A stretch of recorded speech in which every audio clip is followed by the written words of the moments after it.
Good afternoon, everybody, and welcome to the Audio Advice live stream and giveaway. Where today we're joined by some of our good friends over at MoFi, Wharfedale, Erin's Audio Corner, some of the best people out there. So we're super excited to have them. We'll get to introductions in a moment, but just before we kick it all off, we are going to be announcing the giveaway at the end of the show. We're going to go over the prizes, but this is a Q&A platform, so hang out. Hopefully it'll be some fun conversation for you.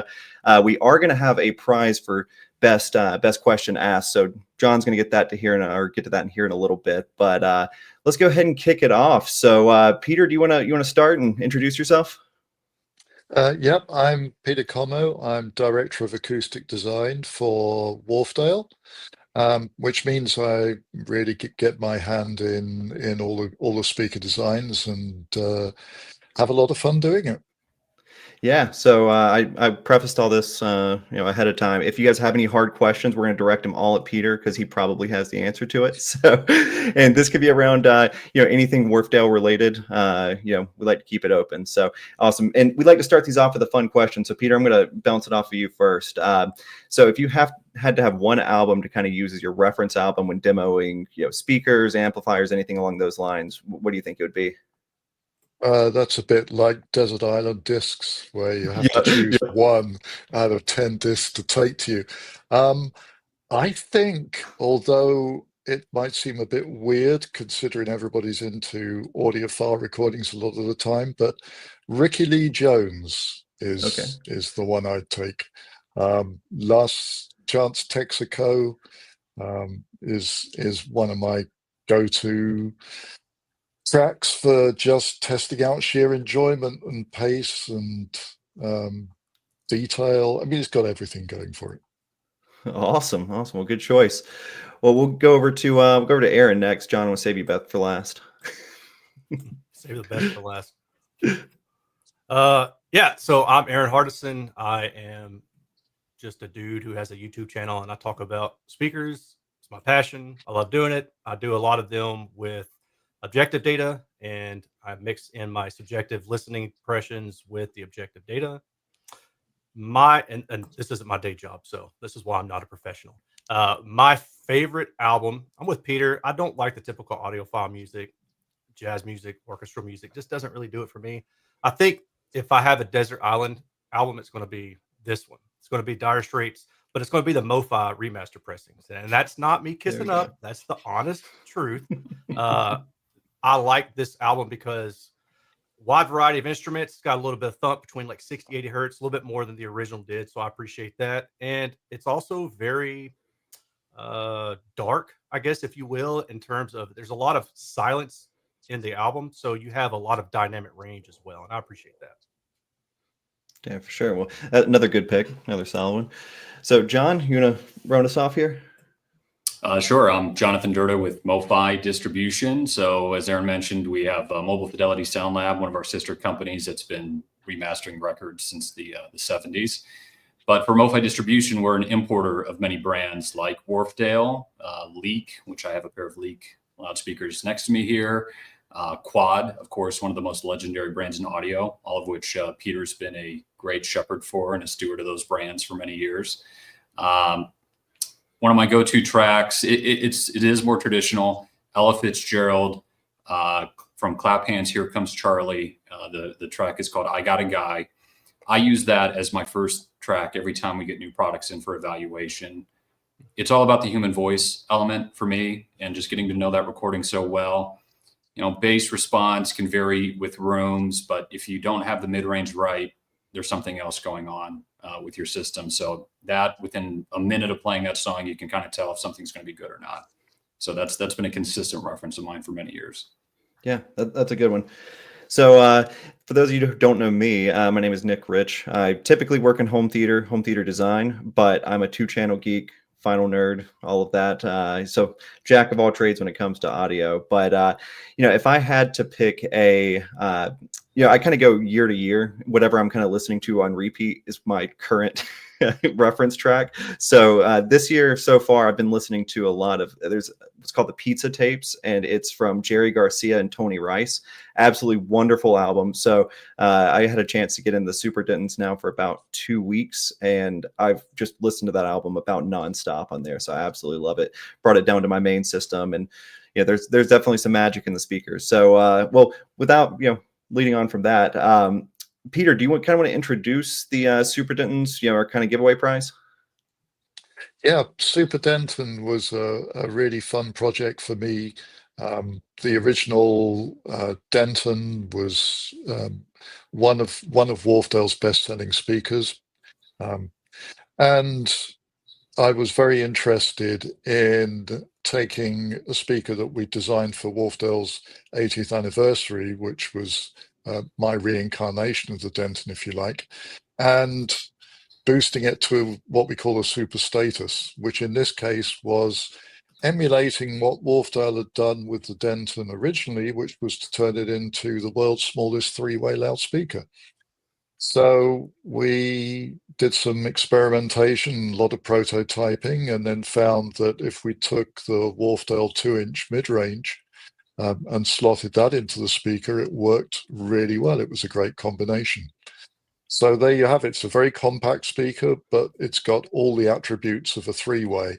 And in other words, the mid-range keeps what Jonathan was looking for, and that is tremendous vocal clarity, leaving the bass unit and treble unit to do their own thing. Yeah. Like I said, I've had a chance to play with these speakers. Just for those of you who haven't seen it, here we go. We got a picture of these pulled up. So I've had a chance to play with these over the past couple weeks, and whoever gets these are super lucky. So we'll be announcing that towards the end of the show. But we also have a prize for best question. So make sure you get those questions in, and we'll talk about it. So John, do you want to tell us about the best question prize? So best question prize will be a spin clean record cleaning device, the Beatles Special Edition, which is available in red or blue. Winner's pick there. And great way to clean your vinyl. Super effective and easy to do. Tucks away in a IKEA calyx very nicely, so it doesn't take up a lot of space. Great American brand, Spin Clean, been around a long time, so excited to give one of these away.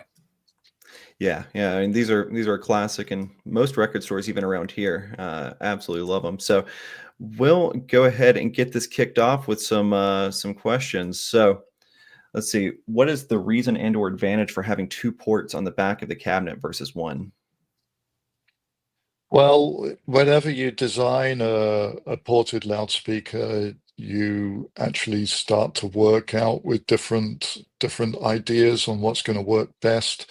The problem with a small cabinet is you don't have a lot of room for what I would call a well-designed large port, and it just so happens with the smaller cabinets like this that particular combination that we use of twin ports seems to work really well for a speaker which is actually designed to go, reasonably close to a rear wall. And when you start changing ports and working with prototypes, that's when you find that just by listening to different types of music, which system works best. And it just so happened that worked really well in the Denton. Awesome. So let's see. John or Erin, you guys have anything to add to that? Well, I'll tee up Erin. One thing I love about Erin's channel is he talks about how room interaction affects speakers, and he's always showing those cool graphs on his videos that, hey, this is the distance from the wall where the speaker really coupled to my room the best. I think a lot of that gets kind of lost on the marketing side of high-end audio, right? We don't really get into the nuts and bolts so much. So I think Erin's doing a great service helping people with that. I appreciate that. Thank you. I try. Yeah. No, I agree. I mean, it's one of those things that the first thing that somebody always says when they see a picture of a speaker, they're like, "Oh, it's too close to the wall," or it's, you need to move those out into the room, which most of the time isn't convenient and most of the time isn't true, because you can find a nice balance. And there's a point in every room where it's going to sound better, closer, or further away. So I completely agree. So let's jump on to some other ones here. So most bookshelf speakers are 2-way. What's the benefit of having a 3-way? Is there a caveat? Well, and the advantage of a three-way is that you've got one drive unit handling the mid-range, so it's handling the majority of the upper range of the vocals, plus all the harmonics just coming out of one unit. And the most important thing is that it's not disturbed by having to handle bass frequencies. So in the two-way speaker, the mid-range is coming out of the bass unit, which in a small speaker, the bass unit is going to move a lot in order to generate enough bass power in the room. And when it's moving a lot, then it is actually moving out of its linear range at the extremes of the excursion. And that does affect the mid-range distortion. I mean, I think, Erin, you remarked on how low the distortion was on this speaker. We get that by actually having the three-way speaker with every drive unit perfectly adapted to the range that it's got to cover. Now, the caveat is that instead of one crossover point, you've got two crossover points. And crossovers are the heart of the speaker. So it's always difficult to design a crossover which makes the drive units blend so well that it doesn't sound like there are separate drive units in front of you. It just sounds as though there's one drive unit. That takes a lot of work. We put thousands, literally thousands of hours of listening into the crossovers we design. And having two crossover points practically doubles the amount of work that we've got to do. But I think at the end of the day, it's worthwhile. Yeah. I mean, the vocal clarity on these is fantastic. And actually, I saw a question that kind of will relate to this. So now that you have a mid-range in the sequence, you guys have your tweeter asymmetrically placed within the speaker. So see, the Lintons are specific to left and right. Maybe the same for the Denton. Not really a question, but it kind of brings up an interesting topic that we talked about ahead of time. So would you say that there is a specific orientation to these where you would have to have one left or right, or is there a best case scenario for it? Generally, we recommend you start off with the mid-range units inboard. So the reason for that is because the mid-range unit's doing most of the work through the important frequency range. Having said that, there are odd occasions where particular room effects will, especially reflections from the sidewalls, may affect things. Because if you've got the mid-range towards the center, you've got the treble units firing outwards towards the sidewalls more. And sometimes that can sound a bit harsh, in which case swap them around, have the treble units on the inside. Got it. And Erin, whenever you tested these, do you remember which orientation you preferred them in? I was so afraid that you were going to ask that question. I got to be honest, I really don't. Well, I listened to them in both configurations, but I can't remember which one I liked the most, and I can't remember which way I tested them. I really should have gone back and looked, but I was busy at work. I will say that in some ways, having those different configurations allow you a little bit more flexibility in terms of room setup. I tend to find that I like a speaker that has when I listen to a speaker with an asymmetrical layout horizontally, well, maybe that's vertically.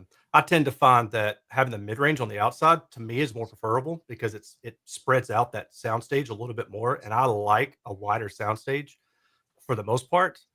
And as far as putting the tweeter inside, or outside, I guess I don't feel like it's as necessary. But if for some reason you prefer one or the other, you have the flexibility to do that. Mm-hmm. Yeah. Whenever you were designing the speaker, is there a reason that you guys didn't just make the cabinet taller and you put it up there on the top symmetrically? Do you prefer the asymmetrical design, or is there something along those lines? No, I don't prefer the asymmetrical design. In fact, when we introduced these speakers, one of the reviewers that I've known for 30 odd years said to me, "Peter, you normally prefer a vertical format for your drive units. How did you make this work?" I just made it work. Again, by having the mid-range unit handling a wide bandwidth, it does work. But we didn't want to make the cabinet any bigger than necessary. Mm-hmm. We wanted to continue this story of the world's smallest three-way speaker. And I think we've tested this in small rooms and large rooms. It works equally as well. It's not very room dependent, and I think it fulfills its role admirably in that respect. Yeah, no, I agree. I tested it. So I actually have them upstairs in my living room right now because I'm going to be really sad the day that they have to leave my house. But I tested them up there as well as in my theater, which I have acoustic panels and the room's treated, and more of your traditional audiophile room. And oddly enough, because I bring a lot of speakers back and forth, I almost preferred them in my living room because of how flexible they were. And so we've listened to dozens of albums up there since we've had them in. So they're a fantastic living room speaker, and they look really nice. Yeah, just a small little check mark there. But let's see, we had another question here. Can you recommend a preamp and amp setup for the Dentons? And I want to transition this over into something, but in the meantime, what do you guys kind of recommend in terms of power? Do you have a preferred matching brand, anything like that? Well, you've got them pictured with the Leak 230. I mean, that does work together really well. I just introduced at the Bristol show this February the Quad 33303. If you're looking for a preamp and a power amp combination that works really well with them, that's an absolutely stunning one. The nice thing about Wharfedale's, they kind of go with everything. We carry some brands in our own portfolio that are very kind of picky on what electronics you should drive them with. We have customers that use inexpensive AVRs to drive Wharfedale, Super Dentons, Super Lintons, and it sounds great. I think there's just something in the way, and maybe Peter, you can speak to this, that the way you voice the products and how easy they are to drive, that they seem to be pretty gear agnostic overall. You can certainly scale up and get better and better, but you don't need to spend a whole bunch of money on special components to get them to sing.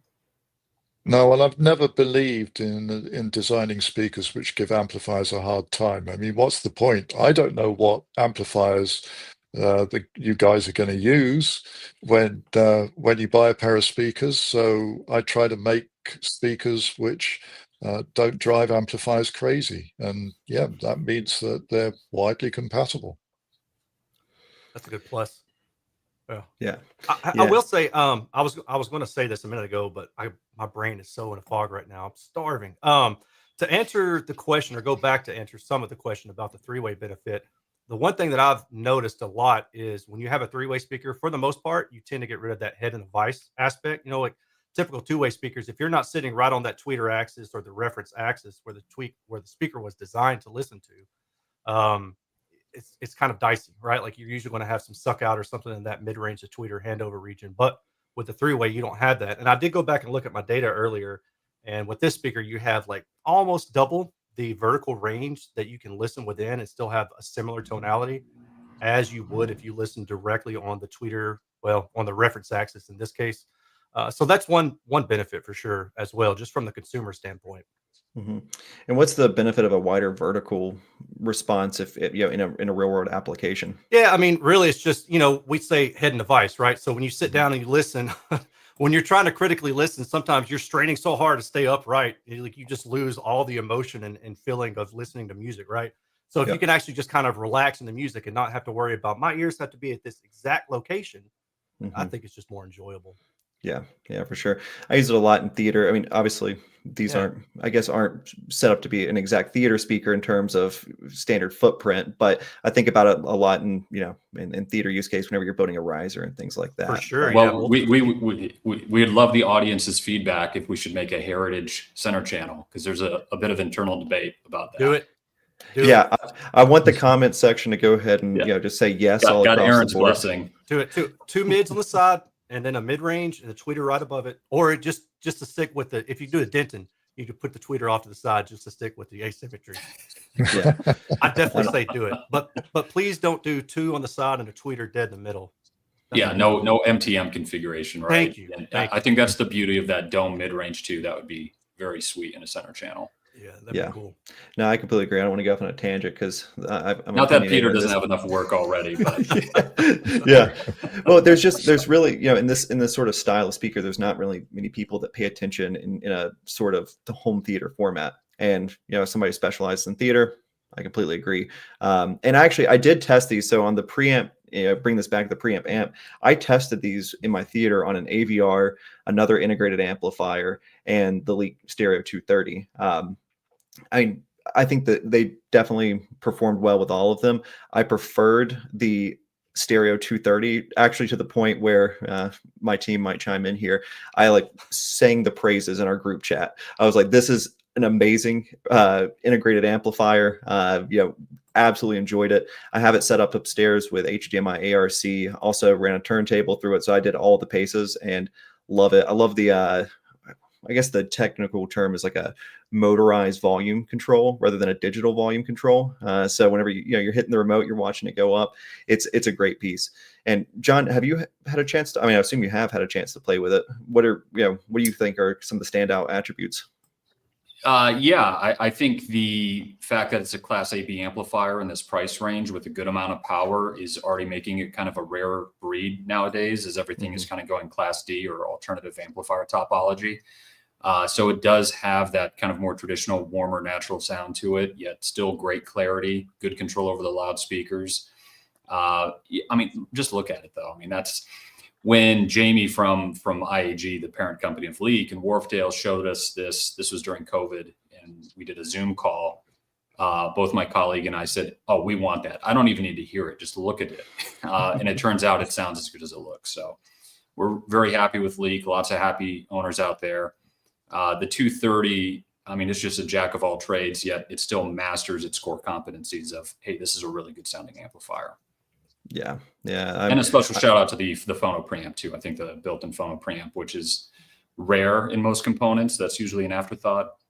It's actually quite good in the League.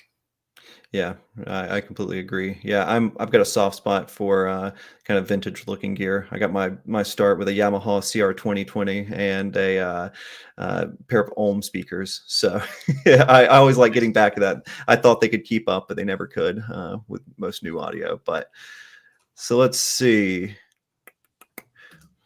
So this was something that I wanted to ask you guys about. Being a smaller bookshelf speakers, would you recommend a matching subwoofer with it?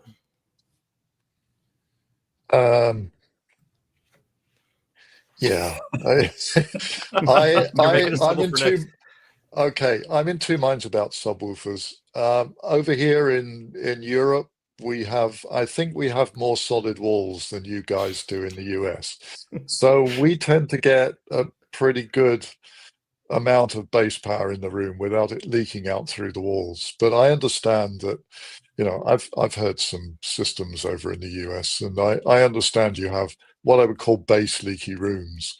So it seems that you definitely prefer having a subwoofer in order to bolster that low end.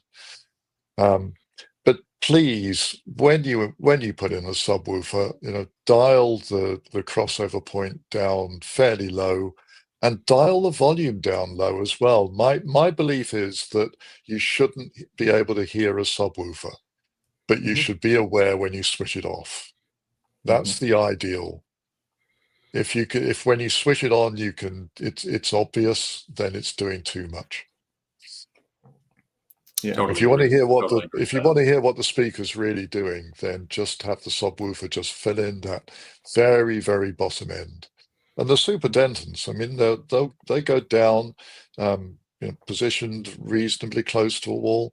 They'll go down to 40 hertz. So you're only filling in below that, really.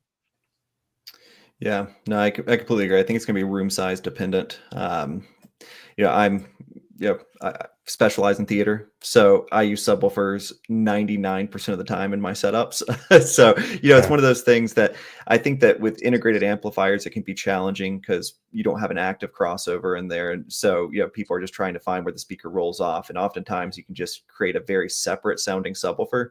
So I think that the 2-channel community kind of has a weird relation with subwoofers, but I like to be able to hear the full frequency range and for it to be smooth, which is easier said than done a lot of the time. But for Yeah. audio visual, you'll need it because there's a lot of Yeah. power down there. Yeah. Yeah, and a dedicated LFE channel, so you basically have to on those. Yeah, and it's not even just about getting better extension. It's also, you can lighten the load on your mains, right? So you can Mhm. increase the dynamic range, you can increase the output capability. Hmm. So there's definitely benefits. It's just really hard to set up a subwoofer correctly. Hmm. Yeah, yeah, very placement dependent, but that's also a good thing, is you can place it, but oftentimes it's not going to be convenient in in all rooms. Right. Let's see, jumping over. So, how does the retro style design of the Denton's super speakers influence their acoustic performance, particularly with the rear ported bass reflex cabinet? Well, I mean, I think we've sort of covered the rear ported thing. Yeah. The reason for putting ports around the back actually is to reduce the audible distortion that you get from ports. All ports leak a bit of mid-range out the cabinet. They also produce a little bit of distortion from the high pressure air in the port exiting into the low pressure air in the room. So we put the ports around the back in order to overcome that. So the speaker is actually a baffle for the port. In terms of the retro styling, normally you design a speaker so that the front baffle is nice and smooth. With the retro styling, of course, the front baffle is inset.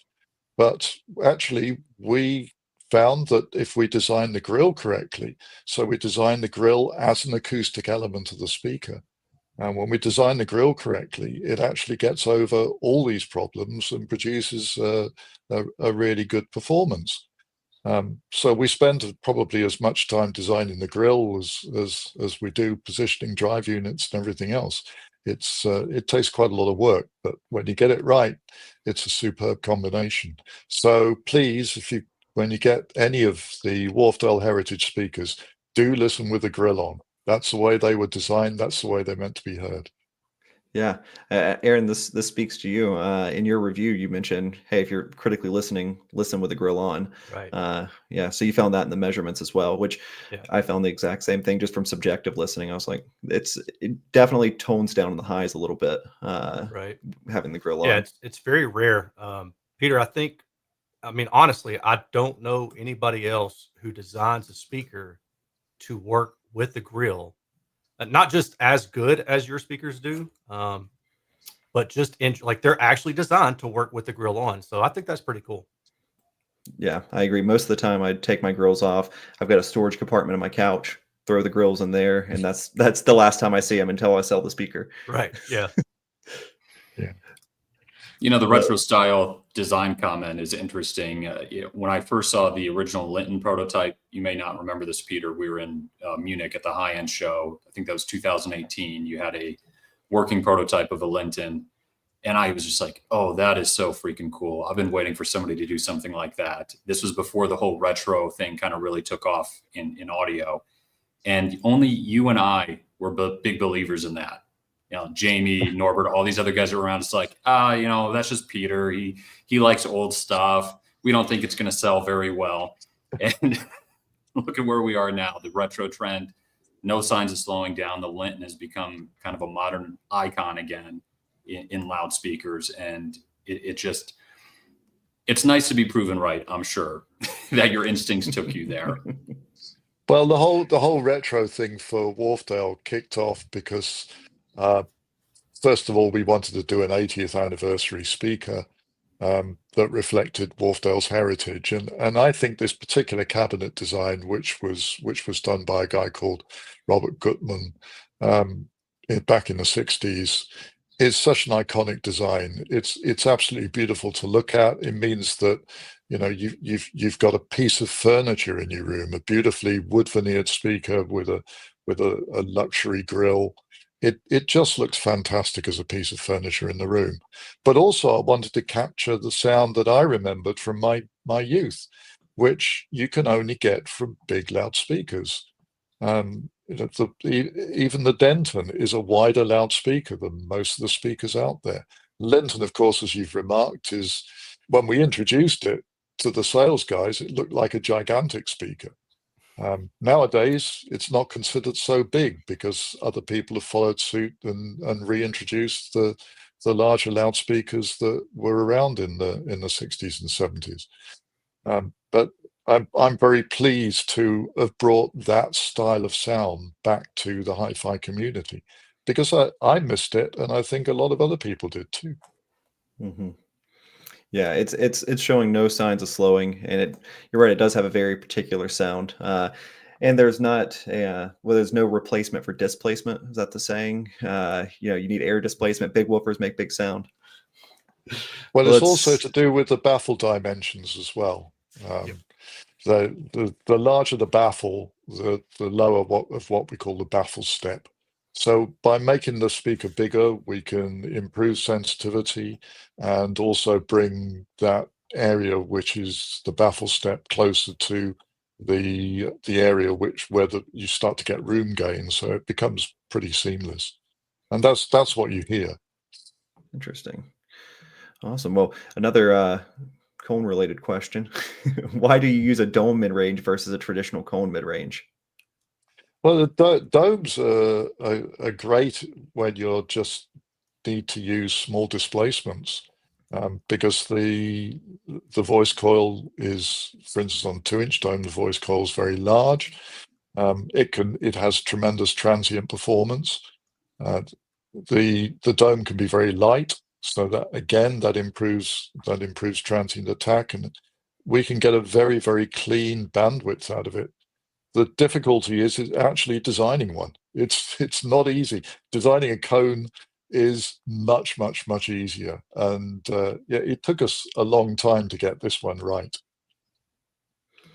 Yeah, that was interesting. I was pulling up I like how you guys do the exploded views of all of your drivers and your cabinet for that matter on your website. So we were looking through those. Not everybody does that. It's got great visibility into to exactly what the speakers have to offer. Well, I learned a long time ago that most people only see what's on the outside of a speaker.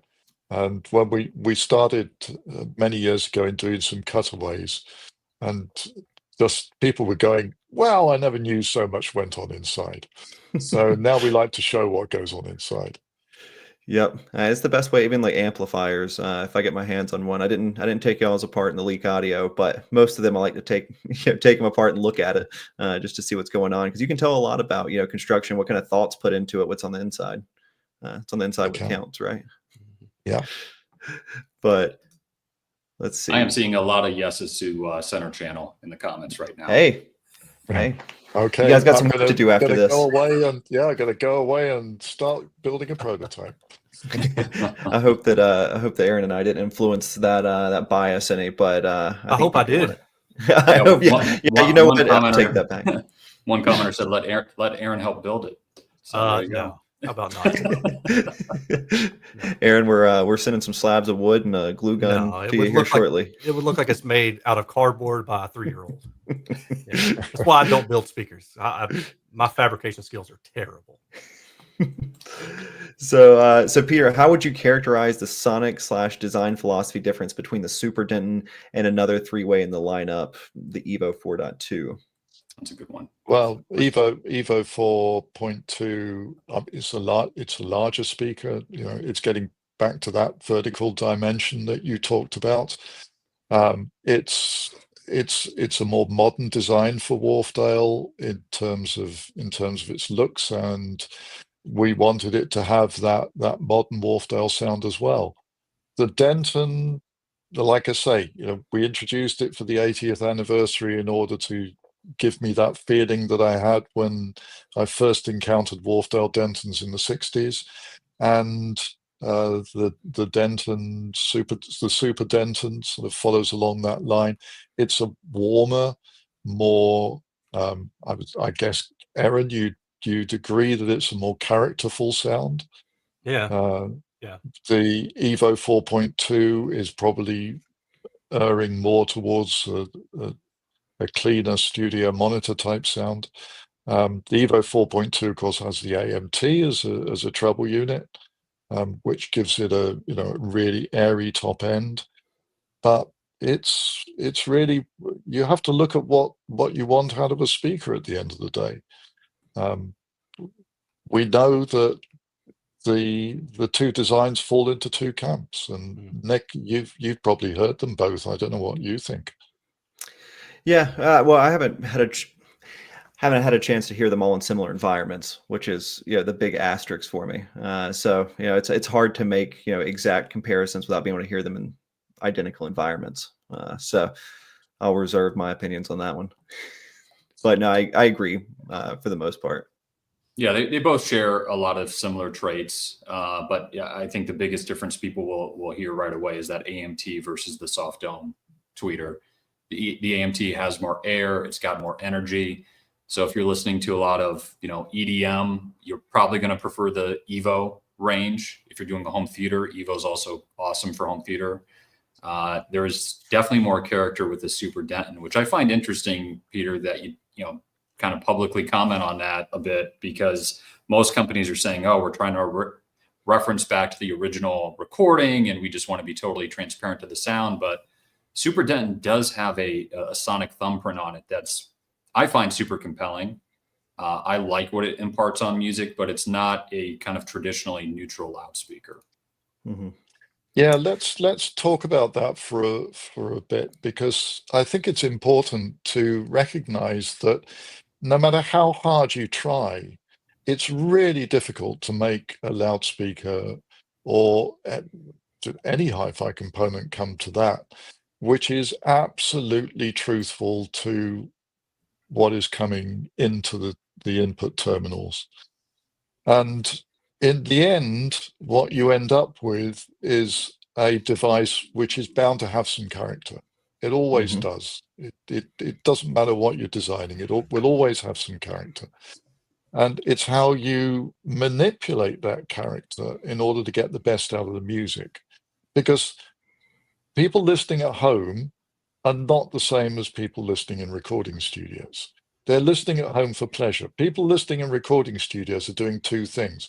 They're trying to lay down something which has an emotional connection to the listener, and they're also trying to put together something which sounds great. And they manipulate the sound in studios to do the same thing. What it goes on to a record or a CD or a stream is not exactly what the microphone's captured. It is a production, and it's a production designed to get the best out of the music. Now, you could say, well, in that case, the hi-fi system should be relaying exactly that. But it never turns out like that, because you're dealing with imperfect components all the way through. You're dealing with a technology which is never perfect, and you're dealing with rooms which are never perfect. So you have, at the end of the day, to try and design something where the character of what you're designing brings the best out of the music, no matter what type of music. It should be allowed. I'm a firm believer that a loudspeaker should reproduce all types of music if it's doing its job properly. Yeah, but 100%. Yeah. No, I mean, one of the interesting things you always hear people say, oh, I don't like X type of tweeter or X type of woofer or something along those lines. And in my opinion, I think that's completely wrong to say, because they haven't heard many different types of. I've heard some people say, "Oh, paper woofers. That's a bad material to use, and it can be on $100 speaker, it can be used on a $100,000 speaker." Or they don't like soft dome tweeters; they prefer AMTs or something along those lines. Every single one sounds entirely different. Now, they do have exactly what you're saying. They do have their characteristics, but you can't write off an entire system because of one characteristic. But let's see. Yeah, that vein, it's the sum of the parts too, isn't it? Like if you have a metal cone versus a paper cone, they're going to behave differently at some point. So how you integrate them into the speaker design, I personally feel like, is probably more important than just the absolute characteristic of that cone type. But then there are, obviously Peter knows this, so of course I'm preaching to the choir, but this is kind of one of the things I talk about on my channel is, obviously no speaker is perfect. And some speakers, just if we take two very similar sounding speakers in terms of on-axis response, they may not radiate the sound the same way, right? So one may be more narrow than another. And the narrow one may be a better fit for one person's room than another person's room. And then you have preference about how wide you like the sound. And then are you giving up some focus in order to get, a wider soundstage? And all those things I think go into it as well. And, being measurement biased toward the measurements, I should say, I still think that's useful to have that information out there because it can help you understand what it is that you're buying, what it is that you like, and then hopefully make better purchase decisions. But I would never encourage anybody to buy a speaker design based on individual components or based on just the measurements. It's all parts of the whole. 100%. So do you guys, all right, I'll let you guys choose. Do you want a really technical question or do you want a softball question? Hey, Well, I'm leaving this up to you. Let's go for the technical. It's about All time. right, that's what I figured. All right, so we'll go a little bit easier after this. So, and it was even prefaced with this may be too technical to answer here, but are most high-end speakers in the 4 to 6 ohm range and mid 80s in sensitivity, are 90 plus dB and 8 to 16 ohm sensitivities more expensive to produce? That's, oh boy. Whoever asked that question ought to become a speaker designer, and then they'd find out the difficulties we have. The reason, I mean, I grew up with 8 ohm and 16 ohm speakers that were high sensitivity because they were big. In my youth, and a mid-range driver was 8 inches. A bass driver was 12 inches or 15 inches. You didn't have anything smaller if you wanted a hi-fi speaker. And those high sensitivities, because we're dealing with large drive units, large cabinets, were fairly easy to arrange, even with an 8 ohm speaker. But as speakers got smaller, so we had to drag more power out of the amplifier in order to achieve reasonable listening levels in the room. So that's why everybody went down to 4 ohm loudspeakers in the end, because you're making the amplifier work harder, but you need it in order to get the high sound pressure levels that some people need. Now, why we get high-end speakers that are 4 ohms and still low in sensitivity? Well, the other trade-off is if you've got a speaker that is not so big and you're trying to get down to a very extended bass range. Everybody talks about, I want a speaker that does 20 to 20 kilohertz. Well, not many speakers can get down to 20, but we try to give as much extended bass as possible, because modern lost an earphone here. Modern recordings have very wide bandwidth.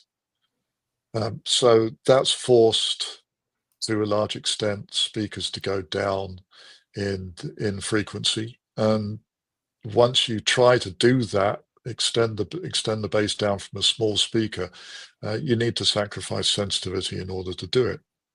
So I guess that's why you see a lot of high-end speakers that are 4 ohms and still low sensitivity. Personally, I'm not a great fan, like I said, of making amplifiers work really hard for what they have to do. So sensitivity is one of the things that we try to maximize. And I think if once it starts drifting below 85 decibels, then yeah, I'm not too happy. We try and keep it above that. And I want to emphasize what Peter just said, that impedance, bass response, sensitivity, physical size, these are all interconnected. So you have to blend those together to find the right compromise.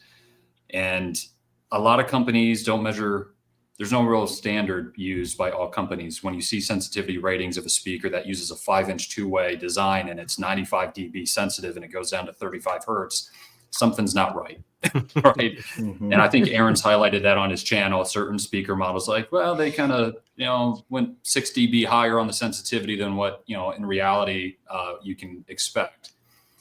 And look, that's a challenge. I don't know if that's a marketing department thing, because obviously there's customers out there that want to see those numbers. But the reality is it's not hard to do. It's just how big do you want your speakers to be? How hard do you want them to be able to drive an amplifier to drive them?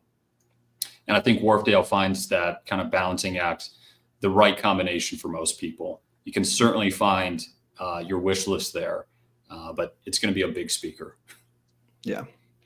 Yeah, and that's the thing is, yeah, with affordable speakers, and again, affordable in this industry is subjective, but some people will release affordable speakers that are very challenging to drive, which completely negates the affordability because you need a very powerful amplifier to be able to drive them. So, but again, if some of you guys didn't understand all of that, Erin, you need to produce a video explaining that alone. Maybe that would help. Just explaining what specs are. And I try. Some people don't care. Yeah, that's true. It looks nice. That's all that matters now. Yeah. I get it. So here's my softball question. Can you please discuss how Wharfedale has changed its design philosophy over the years? We're continually improving materials. That's really what it's all about. Technology's a wonderful thing when you apply it correctly, but I see a lot of people on social media who like buying up old loudspeakers and refurbishing them. And once you start taking speakers apart that were made in the 50s, 60s, and sometimes even in the 70s as well, and you compare them to what a modern speaker looks like inside, you realize that now we're producing speakers which are way more improved in every aspect of their build and their design than the older speakers were. That's not to say that older speakers don't still have something to offer if you like that real vintage sound. But I think what we're going for now is something which realizes the incredible clarity, dynamic range, transient performance of modern recordings. And to do that, you need to use the technology that we have around now. Mm-hmm. So yeah, policy of continuous improvement is what we're looking for, but the Wharfedale sound still has to remain the Wharfedale sound. It's always been the same since Gilbert Briggs started the company. It's all about the music. It's all about bringing out the attractiveness of the music. And no matter what style of music, it should really perform and give you hours of listening pleasure. Exactly. Well, you guys also have something new on the cusp that I want to discuss before we get ready to run out of time. So you've got a new speaker coming out, the Aston. So who wants to touch on that, John or Peter? Would either one? Well, I'll just say Astons are finally on the way. It's been kind of soft launched before a number of years ago at Munich, and I think Peter has been given a lot of time to really kind of max out this classic 6-inch two-way design. So we're excited to have it. I believe they're on the water from the UK. These are made in England, which is similar to the Dovedale, which is a much larger loudspeaker, even bigger than Super Linton. But honestly, I'm just excited to hear them. I haven't even had a chance to hear these yet, so I'd love to hear what Peter has to say. Well, this was a little personal project of mine that came out of something that you guys at MoFi wanted, and that was a small speaker that sounded big, and I love doing that. I mean, I've designed speakers before where people have come in the demonstration room and they've gone hunting around looking for a subwoofer because they can't believe that a small speaker can make as big a sound. And so Aston, fulfills my dream of doing that. And we took a lot of the work that we'd done on the research of the Dovedale, and some of the work that we'd done on the Linton as well, and we channeled all that into a small speaker that really, I mean, it's difficult to describe what the speaker can do, but you can play it at low levels and listen to it lying on the floor at night, and it will just be gorgeous to listen to, and then you can turn it up and really dance around the room to it and have the fun of your life doing so. So it's been a fun design. It's probably, if Erin measured it, he'd probably find one or two things to criticize about the frequency response, but look at the, if you do ever measure one, Erin, look at the power response, because that's what really matters. Yeah. The power response is really good. The dynamic response is really good. It's a small speaker that sounds huge. We got to see if we can get Erin one. How many pair are coming into the U.S., John? Well, so Wharfedale has chosen to limit this to 500 pairs worldwide. We were able to get an allocation of 130 pairs total, which are all on the way. I believe Audio Advice secured a good quantity as well, 20 pair. Yeah, somewhere right around 20 pair. Yeah, but once they're gone, sort of thing, which I don't know. It's a shame, but get them while you can, I guess. What did we settle on? 2,500 a pair with stands? Does that sound right, Nick? That sounds right. I definitely should have reviewed that before this. Yeah, I think that's right. Same here. But and they only come with the stands. So Peter, can you comment on the stands a bit? Those are also made in the UK. The stands were specially designed to support the speaker correctly. They're torsionally rigid stands. They're attractive, nice, attractive ones. They've got a glass plate in the bottom. They're exactly the right height to bring the speakers up to the perfect listening level. And yet they are 2,500. So you're a tall guy, Peter. I mean, isn't it different for everybody? Well, when you're a couple of meters away from a speaker, you don't have to worry about the odd centimeter here or there. Awesome. Yeah. Well, again, my shameless plug for our website. We're gonna probably throw the link in the description or the comment section for this. So yeah, everybody take a look at them. Like I said, they're gorgeous speakers. I'm ready to hear them. So if we've got a pair that's sitting around, if they're not pre-sold, we may have to send one over Erin's way to test it out. Yeah, that'd be cool. So awesome. Well, let's go over. I need some Dovedales. I need all of the Elysians. I need the Evos. Just back the truck up, you know? I think it'd be easier for you to bring the Clipple to our warehouse in Las Vegas, Erin. I could probably do that. I've moved it 3 times already, so. So let's see. So I'm currently using Denton's 85th, Denton 85th in my system. I've been considering the Super Denton as an upgrade. How would you describe the difference between those two speakers? It's really the extra clarity and punch in the mid-range that dome mid-range gives you. That's the biggest difference. Mm-hmm. And I'm making you describe a lot of the differences between a lot of the speakers throughout this, but no, it's super helpful to have for somebody who is designing these speakers what the characteristic, because if you design one perfect speaker, then you only need one speaker, right? But I've got a question for Peter. So and I hate to put you on the spot, but so when you say, you know, it gives extra punch in the mid-range and extra clarity, as somebody who is looking for those kind of details and measurements, like, so let's say I hear it and I say, oh yeah, I totally agree. That's what I hear. Would you tend to find something like that in the frequency response, sound power, things of that nature? Or do you tend to find it in terms of distortion, IMD, multi-tone distortion, or even harmonic distortion? Yes, both of those. Okay. In terms of, you know, I'm always looking at power in the room.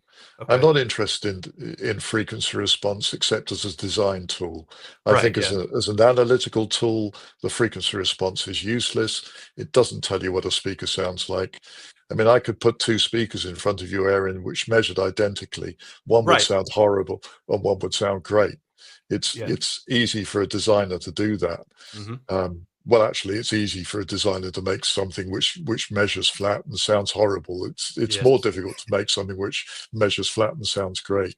Mm-hmm. But it's when you're listening in your room, it's the power response that matters. Mm-hmm. So yeah, I mean, you do plots which show the directivity index. That's always an interesting one to look at. Mm-hmm. And oh, sorry. yeah. If you okay. Bring that up. Bring that up. All right, so I clicked it a little That too That wasn't fast. my intent. I was just like, hey, where would you go and look for these kind of things? But okay. All right. So Yeah. we've got So again. if you look at the frequency response, it doesn't look that great. But come on, guys, this is measured at 1 meter. Or actually What? with the Klippel system, it's not measured at 1 meter. It's extrapolated to 1 meter. It's not an indication of how the speaker measures in a room. It's not a good indication of how the speaker will sound. But that red line at the bottom, which is the sound power, that is a much better indication of how smooth the speaker actually is in terms of its overall power response in the room. And for those of you who don't know, the power response in a room is designed to fall towards high frequencies. It's not designed to be flat. If you have a flat power response in a room, it sounds way too bright. It doesn't sound natural. So that is a design response. You got any comments about that, Erin? Well, just one minor correction. So that's actually it's referenced back to 1 meter, but the measurement is projected out to 2 meters. So Right. Okay. But for that speaker, it probably doesn't matter too much. Yeah, I tend to find, and it's very interesting. Some of the speakers that I've been reviewing as of late, the designers tend to target the estimated in-room response as being more neutral, which means that sometimes they give up a little bit more in the on-axis frequency response. But I find that works. Personally speaking, I like a speaker that has a more neutral estimated in-room response, which is close to the sound power that you're talking about. So, and in one case recently, there was a manufacturer who had their tweeter was rolled off. I don't even know if I'd consider it rolled off, but the level on the tweeter was very low compared to the mid-range. But when you go and look at the directivity, you understand why, because it basically becomes constant directivity. So if they had it flat in the high frequency, then it would have sounded bright in the room. But because they made the high frequency adjustment to not make it flat, then it lines up with the mid-range in the in-room response. So this is what I find really interesting about measurements and things of that nature is, if you, like you said, you can take two different speakers that sound completely different and have the same on-axis response. And people sometimes don't quite grasp that there are other things that go on that are sent out into the room and come back to your listening position. Mm-hmm. You want me to throw a piece of controversy in here? No. We got a comment on here. Isn't that what room correction's for? Nope. I thought the controversial question was going to be the how do you grow that mustache, Nick? Oh, I didn't see who left that. It's time and eat your vegetables.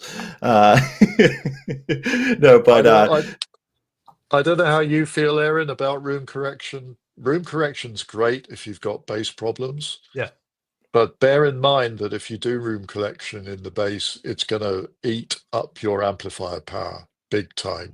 If you do room correction in the bass, you need a bigger amplifier.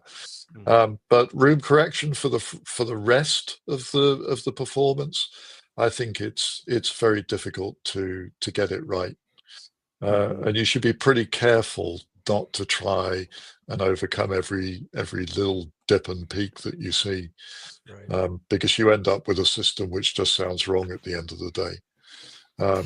Maybe as time goes on, we can start, getting room correction, which does the whole frequency range, but at the moment it's not quite there yet. It is getting better all the time, but it's not quite there yet. Yeah, so I use a lot of room correction in home theater. We're dealing with a lot of different channels. We're putting screens in front of things. We've got a lot of different seating positions. So, we definitely lean on room correction.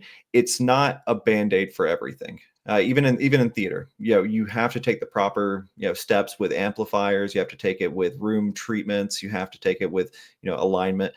It works really well, but just as Peter was saying, you can mess up things just as easy as you fix them with room correction. So, sure. There's something called curtains that you can use. So if you just want to adjust your, bass response inside the room, you can do that, or without touching your high frequencies, which could be super helpful because you can make a speaker sound very unnatural very, very quickly if you try to overcorrect it past where it wants to be corrected. But DSP is a great tool, but with great power comes great responsibility, right? Yeah, and also, like I said, if you give everything an easier time, including the amplifier, including the DSP, including room correction, if it's given an easier time, it has less work to do. If it has less Mhm. work to do, it's better off at doing what it's supposed to do, and that's letting you hear the music. So, Yep. don't try and take a speaker which does things badly and try and improve it through room correction. You're just going to tie up all that amplified power into doing things which really aren't necessary. Yep. Yeah. And it's important to note too that there's a difference between room correction and speaker correction. Mm-hmm. So Yeah. Yep. Yeah. Yep. So, well, guys, this has been a really quick conversation. I feel like it just started, but so let's get away to some giveaway winners. And again, everybody on here, I thank everybody for joining in and watching us. Peter, John, Erin, thank you guys so much for coming on. Check out Erin's channel as well.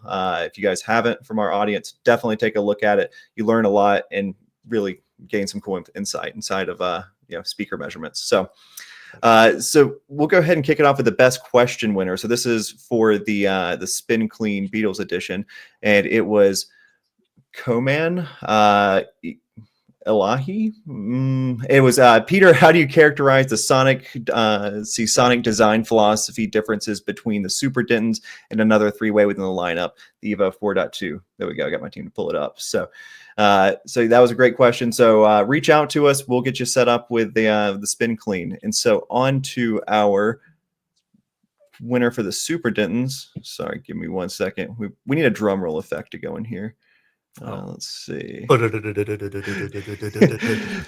So I sound like a motor. Like a boat. So the winner is John Stemwoodell. So John Stemwoodell in Fredericksburg, Virginia. So reach out to us. We'll get you a new set of speakers. And like I said, you're a lucky winner. You're going to enjoy these a lot. So again, thank you everybody for joining in. And we look forward to seeing you next month, where we do have another giveaway. So next month's also going to be special in celebration of Record Store Day. We're going to be teaming up with Techniques for fun little turntables and talk about albums and such. So look forward to seeing you all there. So thanks, guys. Thanks for having me. I appreciate it. Bye. Good to meet you guys. Bye.